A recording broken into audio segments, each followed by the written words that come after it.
But I wanted to do a video on the stuffing box because I've never seen somebody do a video on it, and I've looked on YouTube, and you know, I mean, maybe somebody has, I don't know, but I've never found one through all the videos I've seen.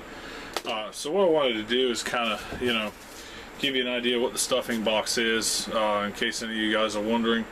I didn't really know anything about a stuffing box until I found mine way down in the bilge under all the water, and it took a lot of degreaser to clean it up. But basically what it is, I'm gonna put it together real quick, but I'll show you here.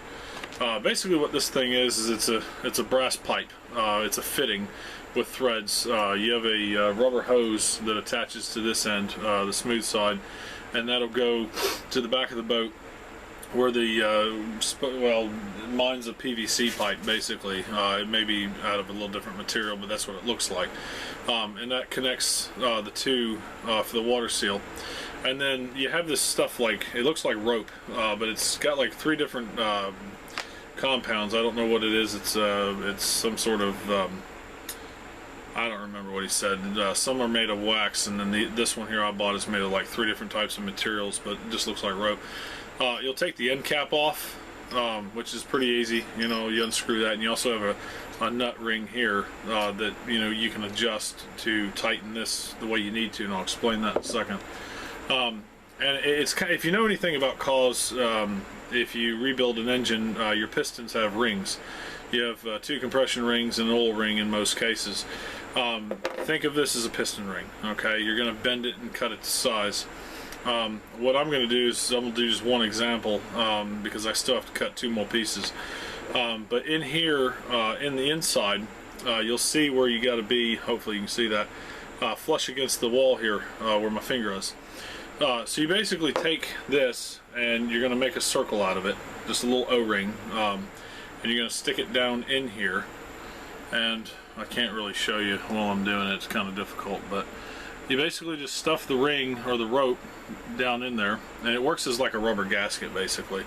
And now you'll see it's down in there. I think you can see it. Let me put a little light on it here. Yeah, you see that white? So you make a ring in there like so, and that's basically your sealant. The one thing you got to remember though is when you're putting these in, it's just like piston rings. You want to stagger the ends like this.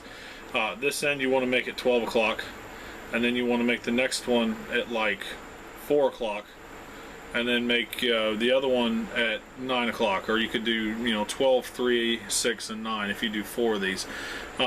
Typically you only need 3 of these in there. But like I said, just make sure you got this opening at 12, the other one at 3, the other one at 6. Or you can do, you know, like a pyramid, 1 at the top and then 2 in the bottom corner, as far as the openings go. That makes it seal a lot better when you position those that way. And they pretty much stay in shape too, which is kind of nice. I like that.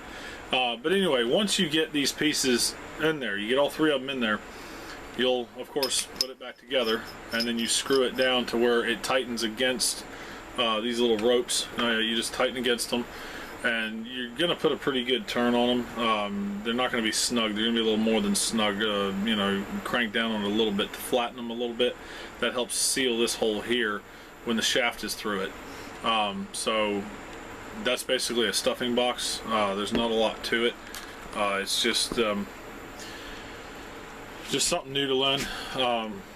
I find it to be quite simple because, I mean, I've rebuilt a lot of motors in my day, so this is, you know, this is a breeze for me. But I'm about to install my prop shaft. I am going to, you know, I will show you that.